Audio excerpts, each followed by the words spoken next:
nuit du 28 au 29. Grande semaine. Lune, témoin de tant de gloire. As-tu marqué dans ta mémoire jamais une plus sainte nuit? Sur âme plus silencieuse, sur cité plus majestueuse, jamais ton regard a-t-il lui? Non, jamais. Seconde nouvelle, Paris n'eut angoisse plus belle, Paris n'eut citoyen plus beau, tous agissant comme des ombres, muets dans de sanglants décombres, sanglants, fossoyant des tombeaux.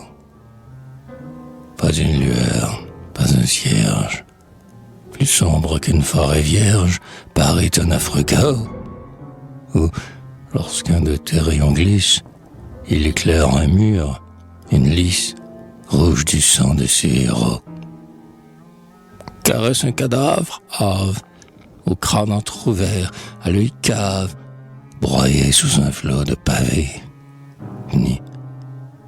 Les dépouilles des infâmes sont promenées en oriflamme, au des sabres abreuvés. Puis, parfois, ce profond silence, heurté, rompu par une lance, des haches, des poignards croisés, par le cri de la sentinelle, ou par la fuite d'un rebelle, à travers les casques brisés. Puis, parfois, de l'artillerie, la foudre, la mousqueterie, les longs rats de fantassins, cris de mort, blasphème, alarme, pleurs, râlements, appel aux armes, se découpant sur le tocsin.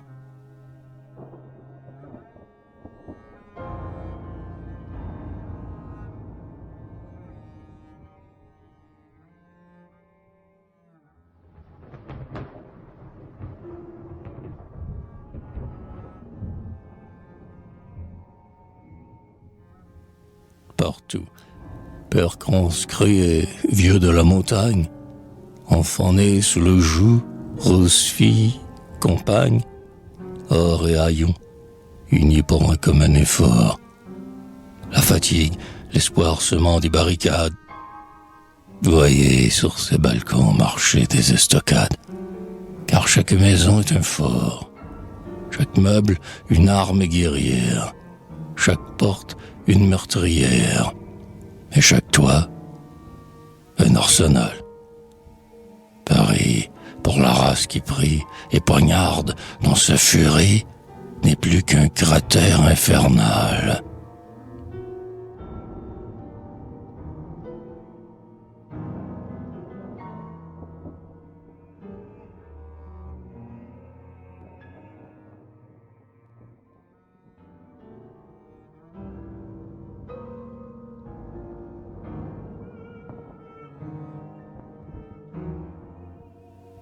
Voyez-vous cet enfant que mal d'amour tourmente?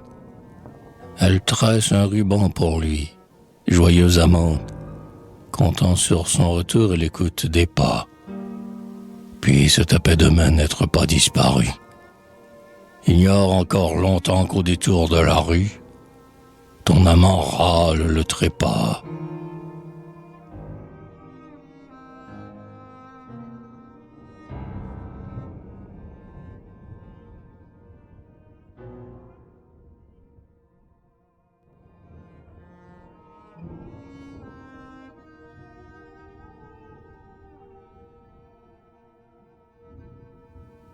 Quelle est cette masse noirâtre où toute rumeur vient s'abattre?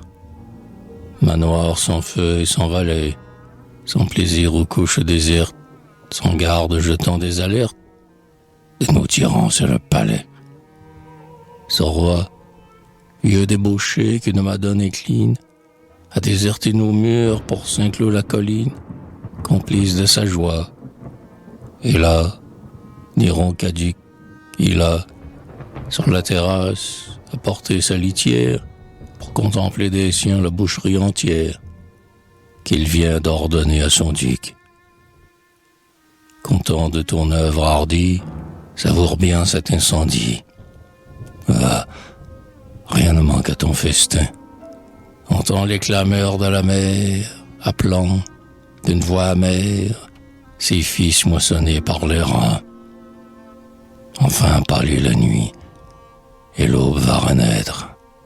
Accourez tous vers les pages, votre vieux maître veut prolonger encore sa volupté de sang. Vos trompes et vos chiens, vos destriers de chasse.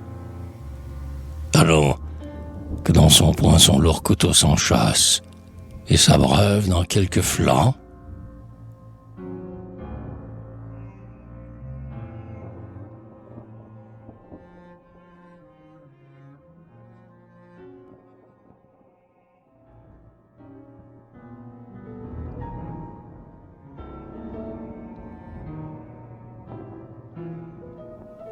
Le peuple, après telle journée, ignore encore sa destinée et le sort qui l'attend demain.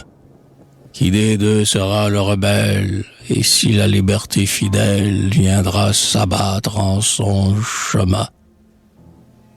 Là, comme un patient que ronge la souffrance, dans sa brûlante fièvre il évoque la France, Lafayette, un Brutus, puis il compte ses bras, ses bourreaux. Et encore, il retombe assoupi sans remarquer l'aurore. Mais lorsqu'il releva ses regards abattus, le soleil était tricolore.